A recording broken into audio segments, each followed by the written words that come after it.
আয়াতে রয়েছেন এখনো চিন্তা নাই। আমার গ্রামের একজন ব্যক্তি একদিন একটা স্বপ্নে দেখে ওনারে বাগে দৌড়াইতেছে। একটা সত্য ঘটনা, ইয়ার ভিতরে কোনো সন্দেহ হইতে পারে না। উনি আমার কাছে রওয়ায়াত করছেন, তাই আমি আপনাদের কাছে সেই বস্তুটা জানাইয়া দেই। উনি দেখেন ওনাকে বাগে দৌড়ায়, উনি দৌড়তেছে কোনো জায়গায় আশ্রয় নাই, দৌড়তে রোহিণী কাশের দরবার হুজুর আব্দুল গনি রহমাতুল্লাহ আলাইহির মাজার দেখা যায়। ওনার মাজারের কাছে আইসা উনি মনে মনে বুদ্ধি করলেন আমি মাজারের ভিতরে চলে যাই। উনি মাজারের ভিতরে চলে গেলেন। ওই মাজারের যে একটা দায়রা, একটা সীমা, সেই সীমার ভিতরে ওই সমস্ত ওই মস্ত একটা বাঘ, যে বাঘে নাকি 100 মানুষ একবারে হামলা করে খেয়ে নিতে পারে। যেন দেখছে মাজারের বাউন্ডারে বড় আদব সহকারে বাউন্ডারির কাছে বাঘটা হামাগুড়া খায় বইসে গেলেন। এটা একটা মুফতির মুখ দিয়ে যদি বাড়াইছে তাহলে যাই নেন এই স্বপ্নটা সত্য হয়। যেরকম সুবহানাল্লাহ, এটা মিথ্যা হইতে পারে না। হুজুর আব্দুল গনি রহমাতুল্লাহ আলাইহির ওনার যেটা পাওয়ার, ওনার যেটা শক্তি, সেটা বাগদাদ থেকে সঞ্চালন হয়, ট্রান্সফার হয়। যেরকম সুবহানাল্লাহ। এখন অনেক আছে যারা মানে না, ভুল ধরে। ওনা করে ভুল ধরার কোনো অসুবিধা নেই। হুজুর হাফিজে মিল্লাত রহমাতুল্লাহ আলাইহি জামিয়া আশরাফিয়ার যিনি প্রিন্সিপাল ছিলেন এবং প্রতিষ্ঠাপক ছিলেন, আদার শিলাজিনার হাত দিয়ে হয়েছিলেন, উনি ওনার মাজারের ভিতরে লেখাইছেন বা কেউ লেখছেন, উর্দু ভাষা দিয়ে লেখছেন যে মেরে মুরিদো, ও মেরে মুরিদো, पीछे के तरफ मत देखो, दाएं और बाएं मत देखो, आगे क्या करना है वो सोचो। যখন সুবহানাল্লাহ। এখন যা বছর 2 বিঘা মাটির কফি মার গেছে, এই চিন্তায় যদি আপনি স্বাস্থ্য খারাপ করে লাইন, তাহলে তো আপনি ফ্যামিলি বাঁচান লাগবে। যেরকম লাগবে না নাই? যা বছর ব্যবসাতে আপনার 5 লাখ টাকা লস হয়েছে, এই চিন্তায় যদি আপনি স্বাস্থ্য খারাপ করে নেন, আপনার ফ্যামিলি কারা চলাবে? যেরকম যা বছর আপনি একটা এম নিছিলেন, এমটা আপনার ফলো হয় নাই, ফিল আপ হয় নাই, এই চিন্তায় যদি আপনি বাঁচেন না, তাহলে সামনে আপনি মালদার হইতে পারবেন না, আপনি ধনী হইতে পারবেন না। তদুরূপ আপনি যে চলে গেছে সেটার দিকে লক্ষ্য না দিয়ে সামনে কেমনে আপনি শক্তিশালী হওয়া যায়, সামনে কেমনে আপনি জমিদার হওয়া যায়, মালদার হওয়া যায়, নামাজি হওয়া যায়, সেটার চিন্তা করেন। তিনার এই কথার উপরে যদি আমল করা যায়, তাহলে আমি লম্বা সরাওয়াজের দিকে যাওয়ার দরকার নাই। এখন আসুন আমি হুজুর আব্দুল কাদের জিলানী গিলানে সমদানে বাগদাদে রহমাতুল্লাহ আলাইহির 2টা মুক্তাসার ওয়াকিয়া শোনাইব। যদি আপনার ঘরে শোনার রুচি আছে তাহলে একবার হাত উঠায় বলেন সুবহানাল্লাহ। বড় পীর, এর দ্বারা কি বুঝলেন? তাহলে দুনিয়ার মধ্যে আর বড় নাই কেউ। দেখেন বাংলা ভাষা দিয়ে বুঝে নেন, ঠিক আছে? আমরা কি কই? বড় পীর। এর দ্বারাই জানা গেল ইনার থেকে আর বড় পীর নাই। সুবহানাল্লাহ। পৃথিবীর বুকে আরো অনেক গাউস, কুতুব, আবদাল, আওতাদ আল্লাহ পাঠাইছেন, কিন্তু সারা গাউসের ভিতরে সিলেকশন কইরা, বাছুনি কইরা কিছু মুজাদ্দিদ বানাইছেন। ওই মুজাদ্দিদ থেকে আবার বাছুনি কইরা, ছাটাই কইরা গাউস বানাইছেন। আবার ওই গাউস থেকে ছাটাই কইরা একজন পীর বানাইছে, জিনার নাম হইল গৌসুল আজম। যেরকম সুবহানাল্লাহ। ও ওয়াহা ক্যা মরে তবা এ গৌসে হে বালা তেরা, আহ ক্যা মরে তবা এ গৌসে হে বালা তেরা, ऊंचे ऊंचो के सरो से कदम आला तेरा। सुभान अल्लाह। तुम हसारी और हुसैनी क्यों न मुहीउद्दीन हो, तुम हसारी और हुसैनी क्यों न मुहीउद्दीन हो, आए खिज़र मजी माए बहरे नेगे दरिया तेरा ऐ खिज़र मजे माए बहरे नेगे दरिया तेरा क्या दबे जिस पे हो हिमायत का पलजा तेरा क्या दबे जिस पे हो हिमायत का पलजा तेरा शेरे को खतरे में लाता नहीं कूता तेरा যেরকম সুবহানাল্লাহ। এখন সুবহানাল্লাহ কেন তো শক্ত ভাষা ভাষা দিয়ে ফিল্ম বানায়, তারপরেও দেখি ডেকরা ডেকরা তার মানে সারাটা বুঝতেছে, সারা বঙ্গি জলসা দেয়। হুজুর উর্দু না না বাংলা কইন, বাংলা সারা হিন্দি ফিল্ম বুঝালায়, মোবাইলের ইংলিশ ভাষা বুঝালায়, ফেসবুক পইরা আলায়, হোয়াটসঅ্যাপ পাড়ে আলায়, কিন্তু যখন বক্তারা উর্দু ভাষা দিয়ে নাচ করে হুজুর বুঝলাম না। আপনারা যে বুঝলেন না এটাও আবার আমি বুঝলাম না।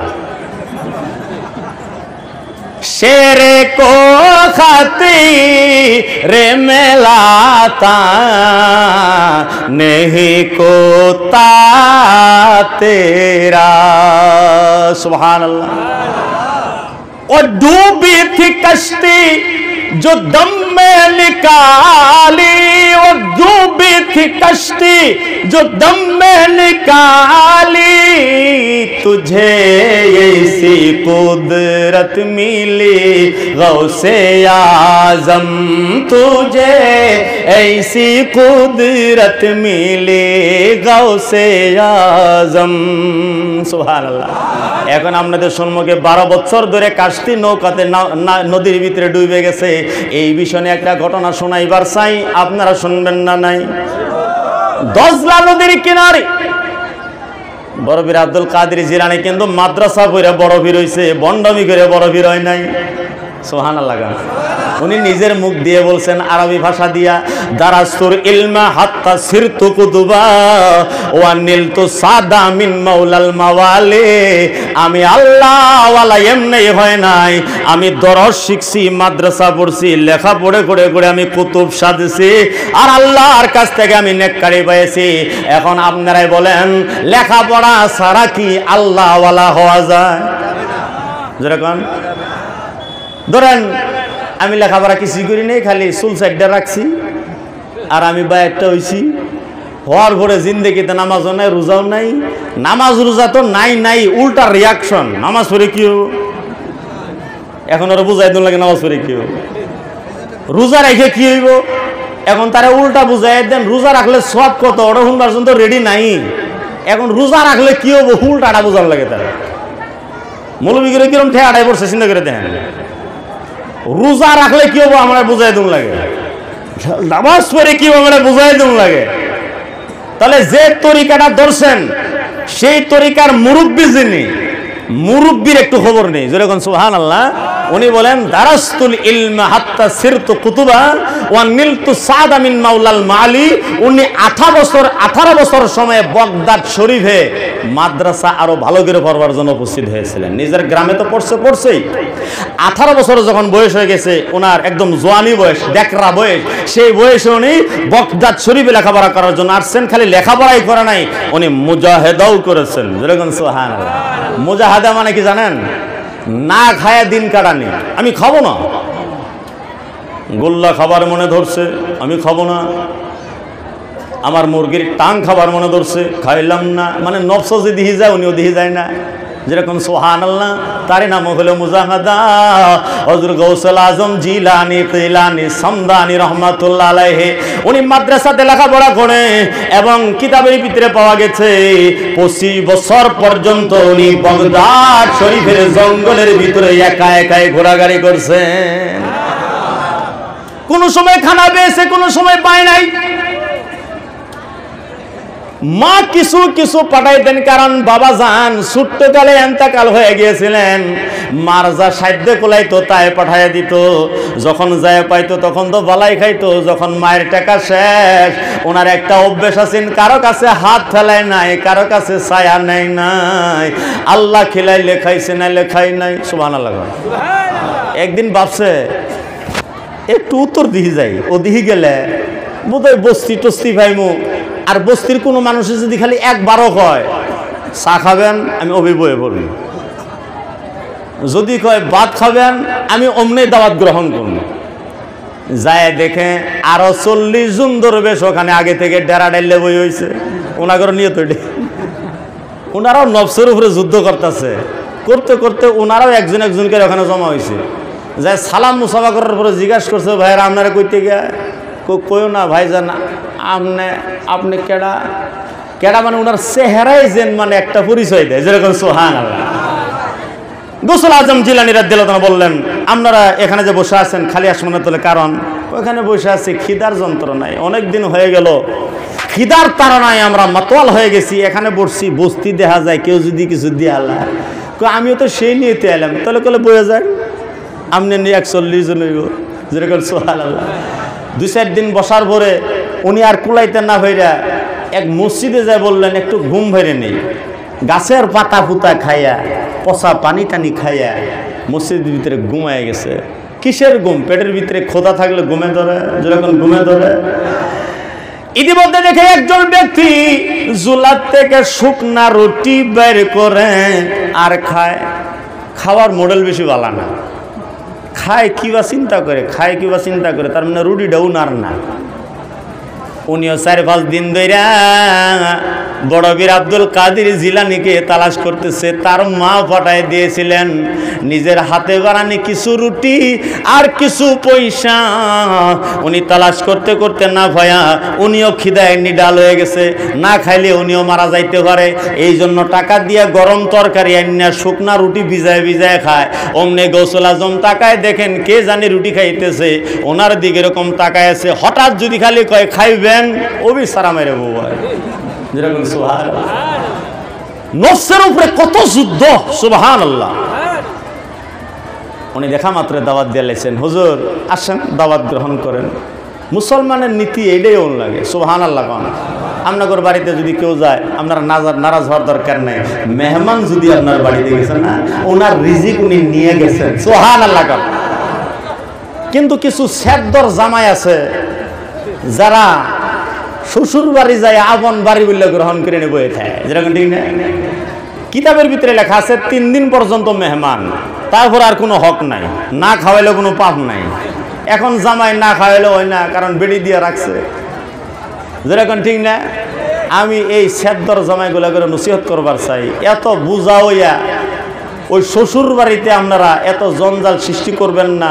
আপনার আড়ালে কিন্তু আপনার গিবত চলে, কিন্তু আপনার সামনে আপনারা জামাই দেয়। জামাই বাইসকে কি দিয়া খায়? মুরগি দৌড়, আবার দল্লা মুরগি গেল। মুরগি কিন্তু যায় নাই, ওটা এমনি এমনি গেছে। প্রথম দিন হলে মুরগি দৌড়া লাগতো, 5 দিন পরে মুরগি গেছে গিয়া, এটা মুরগি যায় নাই, মহব্বত কমে গেছে। এইবার কথা হইল গৌসুল আজম জিলানী গইলানী সমদানী রহমাতুল্লাহ আলাইহি রাদিয়াল্লাহু তাআলা আনহু যাই কোন তাই হবে। বড় বীর আব্দুল কাদের জিলানীকে যখন ডাক দিছে, উনিও খানাতে শামিল হয়েছেন। খানা খাইতে খাইতেই আলাপ আরাম বলল, আপনি কেডা জানি, একটু পরিচয় দিলে। আমি আর কি আপনাকে পরিচয় দিই, আমি একটা ক্ষুদ্র তালেবে ইলম, আমি বগদার শহরে লেখাপড়া করি, মাঝে মধ্যে জংলাতে একা একই ঘুরি। আপনাকে পরিচয় দেওয়ার দরকার নাই, 2টা রুটি দিচ্ছেন তাই আলহামদুলিল্লাহ। কয় না, আপনার নামটা কইলে কয় আমার নাম আব্দুল কাদের। অবির জিবাদে কামড় দিছে। কোন আব্দুল কাদের? অমুক জায়গার আব্দুল কাদের। হ্যাঁ, আমি অমুক জায়গার আব্দুল কাদের। সর্বনাশ, আপনি আগে আমাকে মাফ করে দেন। এই যে রুটিটা খাইতেছি, এই যে সালন তরকারিটা খেতেছি, এই সালন তরকারি রুটি আমার না, এটা আপনার মায়ে পাঠায় দেওয়া, আপনারটা আমি খাইতেছি। গৌসুল আজম জিলানী রহমাতুল্লাহ আলাইহি বললেন, কোনো কথা নাই বাবা, কোনো কথা নাই, আসুন আমরা 2 জনে শামিল হয়ে খাই। উনি ওনার জন্য যেটা খানা নিয়ে আসছিলেন, মায়ে পাঠানি খানো, 2 জনে মিললে খাদ্য গ্রহণ করার পরে গৌসুল আজম আপন দিকে রওনা হয়ে গেলেন। ইনি আপন দিকে রওনা হয়ে গেলেন। এখন আসুন আমি আমার আসল কথায় যাই। 12 বছর হয়ে গেছে দাজলার কিনার দিয়া বড় পীর আব্দুল কাদের জিলানী ঘোরাগাড়ি করেন। দেখতেছেন অনেক মহিলারা কলসের ভিতরে পানি উঠায় আর চইলা যায়, কিন্তু একটা মহিলা অনবরত দাজলার কিনারে কান্দে। উনি কলসি ভরায় আবার বড়ায় না, কিছু বড়ায় আবার ফালায়। দজলা নদী দেখে হাউমাউ করে কানছে। বড় পীর আব্দুল কাদের জিলানী রহমাতুল্লাহ আলাইহি জিজ্ঞাসা করলেন, মা আর অন্য সব মহিলারা কলসির ভিতরে পানি ভরাই চইলা যায়, কিন্তু আপনি যে পানি ভরান আবার ঢেলে দেন, আবার উঠান আবার ঢেলে দেন, এই তামসাটা যে করতেছেন আবার কানছেন, আমি কিছু বুঝলাম না। মহিলাটা বলছি, ও বালক তোমারে বইলাই আমার লাভ নাই। বড় পীর আব্দুল কাদের জিলানী রহমাতুল্লাহ বললেন, না না ও দাদিমা, আপনি যদি একটু খুলে বলতেন, আমি কিছু না করতে পারলেও আমি আপনার দুঃখে এবং সুখে শরীক হওয়ার চাই। যেরকম সুবহানাল্লাহ। খুইলে বললেন, ও বালক, আজ থেকে 12 বছর হয়ে গেল, আমার কেবল মাত্র একটাই বেটা ছিলেন। আমি বড় ধুমধাম করে শাদী বিয়া বন্দোবস্ত করছিলাম দজলা নদীর ওই পারে। যেরকম কোন পারে? আমার বস্তির মানুষ অনেক পাঠাইছিলাম, আমি মহিলা মানুষ হিসাবে যাই নাই। কিন্তু আল্লাহর হুকুম, তকদিরের খেলা, নিদানের কথা, যখন বরযাত্রী নদীর মাঝখানে পৌঁছে গেছে, হঠাৎ করে নৌকাটা দজলা নদীর পানির ভিতরে ডুবে গেছে। আমার কেবলমাত্র একটাই বেটা, বস্তির কত বরযাত্রী, ময় মুরব্বী, বাল বাচ্চা, মহিলাগণ সমস্ত পানির তলে ডুবে আছে। 12 বছর হয়ে গেল, আমার বস্তির মানুষ আমারে গালিগালাজ করে। আমার বেটা মরছে অত চিন্তা না, কিন্তু আমাকে এইভাবে ধিক্কার দেয়। তোর জন্যই আমি আমার স্বামী হারাইছি, তোর জন্য আমি আমার দাদি হারাইছি, তোর জন্য আমি আমার নাতি হারাইছি। কমসে 100-200 মানুষ মারা গেছে। সবাই আজকে আমার 12 বছর ধরে ধিক্কার দিতেছে। আমি কার কাছে শেকায়েত দিব, কার কাছে আরজি জানাইব? বড় পীর আব্দুল কাদের জিলানী কয়, চিন্তা করো না, চিন্তা করো না। বস্তির মানুষ সারারারে ডাক দাও, আজকে আমি 12 বছরের ডুবে যাওয়া নাও বরযাত্রী সহকারে জাগায়া তুলব। কিতাবের কথা, এটা আলানি ফালানি কিতাবের কথা না। আল-ওয়াফা নামের কিতাবের ভিতরে এই ঘটনাটি লিখিত রয়েছেন, রচিত রয়েছেন, লিপিবদ্ধ রয়েছেন। যখন সারা বস্তির মানুষ একত্রিত হইল, সারা মানুষে খালি হাসে, ঠাট্টা করে, মস্কারি করে। এটা আবার কি কথা? 12 বছর বলে বলে একটা 30 মিনিট পীর আসছে, সেই বলে বরযাত্রী সহকারে নৌকা উঠায় দিবে। এটা তো হইতেই পারে না। যাও যাও, যখন উঠাইতে পারবো না তারে নিয়ে তখন আমরা তামসা করবো। বড় পীর আব্দুল কাদের জিলানী রাদিয়াল্লাহু তাআলা আনহু উনি আল্লাহর কাছে আরাধনা করিয়া, কারণ ওনাকে আল্লাহ এমন এমন শক্তি দিয়েছিলেন, যেটার বিষয়ে আমি এই ঘটনার পরেই 2টা লাইন কমু, আপনারা জানতে পারবেন। একবার সবাই বড় পীরের নামে তাকবীর দেন। নারে তাকবীর!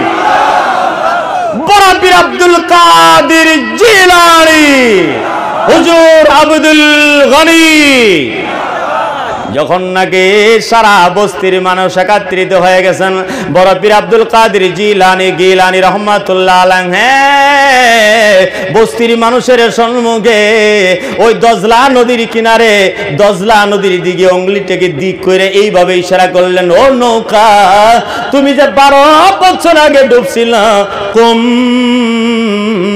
বিইজনিল্লাহ, তুমি এখন আই বের হয়ে পড়ো সারা বরযাত্রী সহকারে। বড় পীর আব্দুল কাদের জিলানীর হুকুম বাবার সাথে সাথে নদীর তাল থেকে নাওডা কোচ দিয়া লাড়াছাড়া কইরা মানুষ সহকারে নিয়ে জাগ্রত হয়ে উঠা গেলেন সারা বস্তির মানুষ। সারাটাই বড় পীর আব্দুল কাদের জিলানীর কদমে পড়ে ভক্তি জানালেন, কলিমা পড়ে কিছু মানুষ যারা মুসলমান হলেন, মুসলমান হয়ে গেলেন, এবং যারা আগের মুসলমান ছিলেন তারা ওনার কাছে যাইয়া এমন ভাবে ওনার বেলায়াত, ওনার ফায়েজ গ্রহণ করলেন, তার অধিকাংশ মানুষ আল্লাহর ওলি হয়ে গেল। জোরে কোন সুবহানাল্লাহ। ডুবে যাওয়া নৌকাকে জাগ্রত করার শক্তি মহান আল্লাহ তারে দিয়েছিলেন। খালি এইটাই দেয় নাই, বড় পীরের এমন তকদির বদলায় দিবার ক্ষমতাও দিয়েছিলেন যে তকদির আল্লাহর হুকুম ছাড়া আল্লাহর ছাড়া হইতে পারে না। তকদির 2 প্রকার। যেরকম কয় প্রকার? একটা হলো মুআল্লাক, আর একটা হলো মুবরম। যেরকম সুবহানাল্লাহ। মুআল্লাক মানে পাত্রী 5টা, উপরে তকদির। গার্জিয়ান এটাও দেখছে, এটাও দেখছে, এটাও দেখছে, এটাও দেখছে, এটাও দেখছে। এখন তাকদীরে মুআল্লাক মানে কার সাথে যে হইব এটা আপনার দোয়ার উপরে। আপনি যদি আগে থেকে এই দোয়া কইয়াছেন, রব্বি হাবলি মিনাস সালিহিন, আল্লাহ তুমি আমাকে নেককার সন্তান দিও, তাহলে একটা নেককার স্ত্রী আল্লাহ আমারে দান করে দেব। যেরকম সুবহানাল্লাহ। আর যদি আপনি বুদ্ধি করে বিয়া করে লাইছেন, গার্জেনের দরকারই পড়ে নাই। আজকাল চ্যাংরারা তো নিজের বুদ্ধি দিয়ে বিয়া করে লাই, যেরকম, হ্যাঁ ঠিক না? এখন আর কোনো গড়ক গুড়কের দরকার নাই। এখন বর্তমান সবচেয়ে বড় গড়ক হলো এই জিনিসটা, ঠিক না? এটা মুফত কা ঘটক, উর্দু দিয়ে কব মুফত কা ঘটক। এই গড়ক সাহেব যে কত কিছু করতেছে,